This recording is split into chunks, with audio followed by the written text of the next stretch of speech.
Dewan Hakim yang wajahnya berseri-seri, para pelatih dan ofisial yang hadir pada hari ini, serta teman-teman sebangsa setanah air yang kami cintai.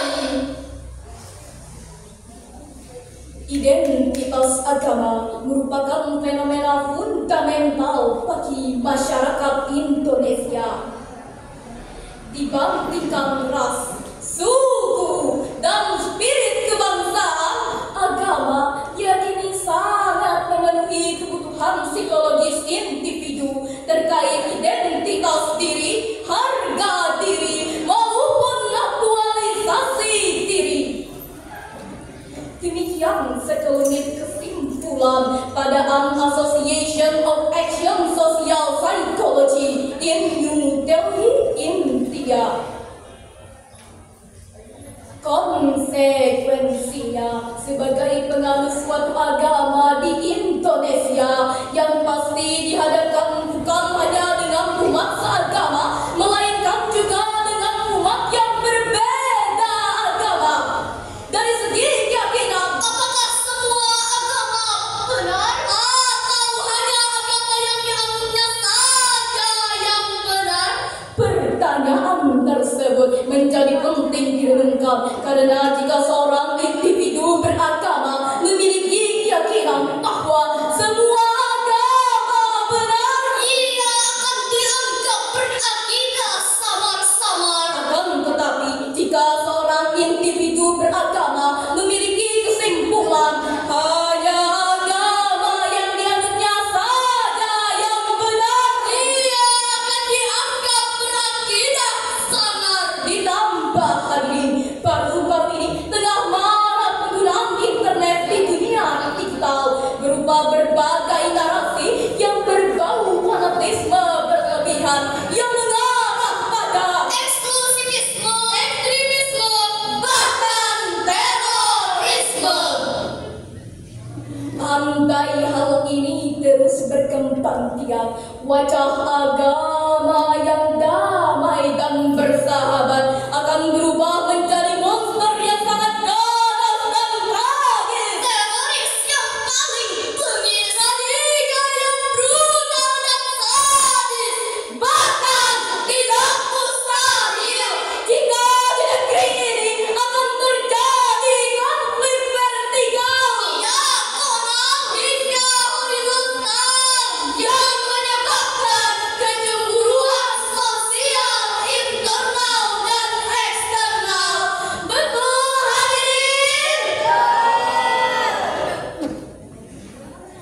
Lantas bagaimana upaya mengantisipasi agar identitas ajaran dan perilaku umat beragama tidak menjadi pemicu perpecahan di tengah-tengah era digitalisasi ini? Sebagai jawabannya, penguatan moderasi beragama melalui platform digital. Mengawali syarahan ini, mari kita renungkan firman Allah Subhanahu wa Ta'ala dalam surah Al-Baqarah ayat 143 berikut ini.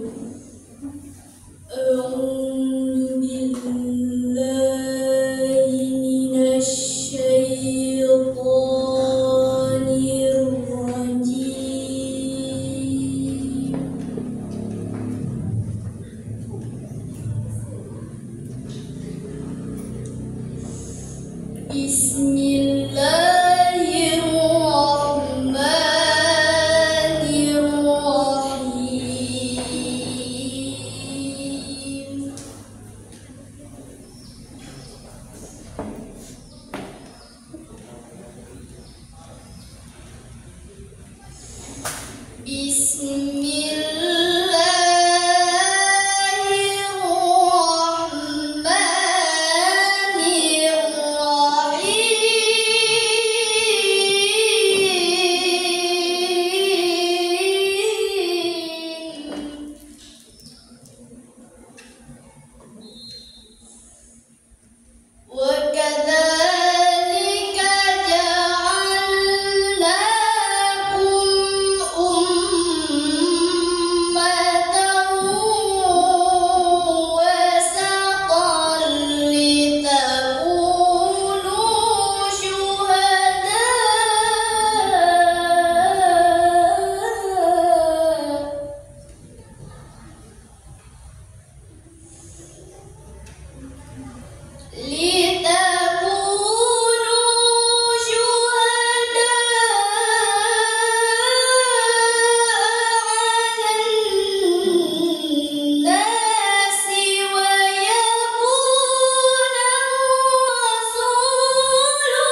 yang maha pengasih, lagi maha penyayang.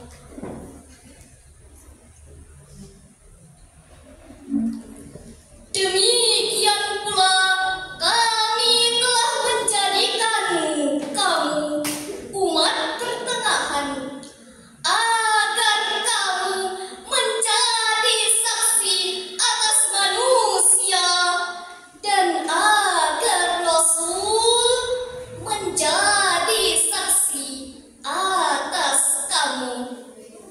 Dewan Hakim yang mulia, hadirin yang berbahagia, menurut Syekh Usama Ar-Rifai dalam tafsirnya Al-Wajiz li Kitabillahil Aziz halaman 23, kata wasaton secara etimologi bermakna pertengahan, seimbang dan pilihan. Secara leksikal, menurut pemahaman Profesor Dr. Muhammad Quraisy Shihab dalam tafsirnya Al-Misbah jilid 1 halaman 278, kata wasaton dalam bahasa Arab berarti segala yang baik sesuai objeknya. Dalam konteks beragama, berkembanglah istilah ummatan wasaton. Hubbul watan minal iman wa takum minal hirman in hadu anal watan. Indonesia negeriku, engkau panji martabatku.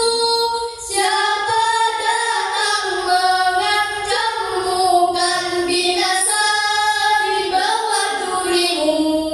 Siapa datang mengancammu kan binasa di bawah durimu. Takbir, Allahu Akbar.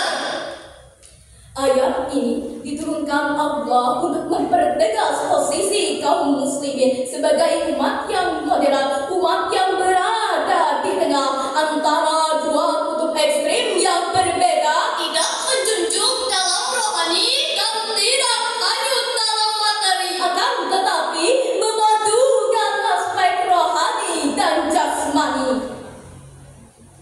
Hadirin, meskipun umat Islam harus beradaptasi dengan teknologi terkini, akan tetapi Islam memiliki konsep yang tegas dan tidak dapat dihakimi dalam menyampaikan perkara agama, tepatnya di dunia digital.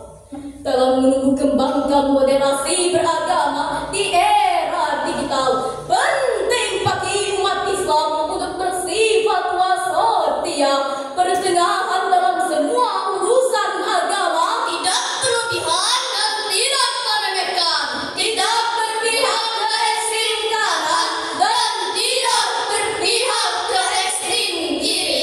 Setuju hadirin? Namun sayang, seribu sayang, tinta emas kini telah berubah menjadi tinta kelam. Karena julukan umat Islam sebagai umat yang moderat di kawasan ASEAN kini identik sebagai umat yang fanatis, umat teroris, umat ekstremis, bahkan umat teroris. Sebagai contoh kelam, telah terjadi sederetan kasus terorisme dan radikalisme di berbagai wilayah di negeri ini, tepatnya di dunia digital.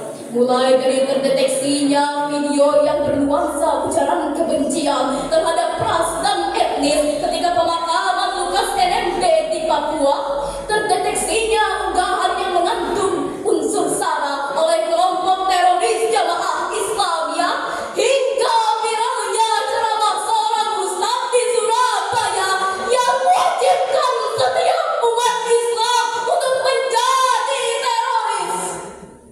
Maka jangan heran jika hal ini dibiarkan begitu saja, akan lahir radikalis yang mengurangi Pancasila, ekstremis yang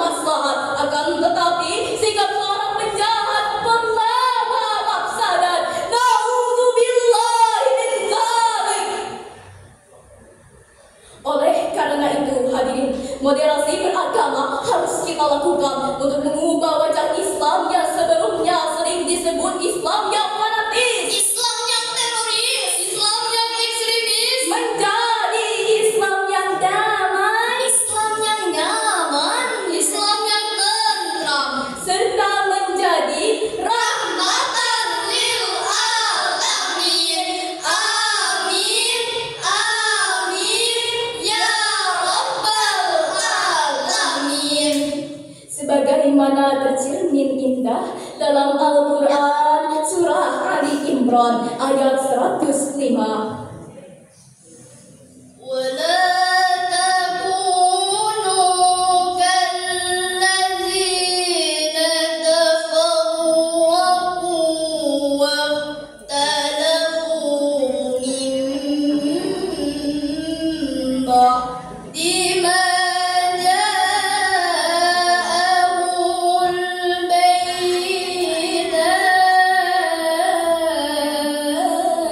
البينات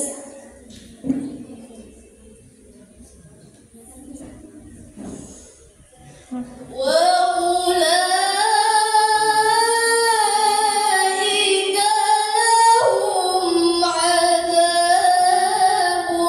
عظيم.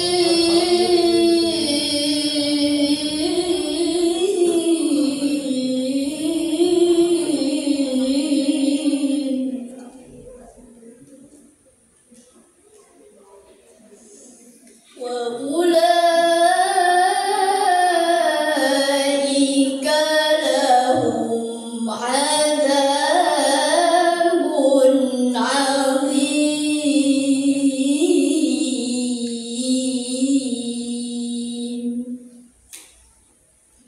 صدق الله العظيم.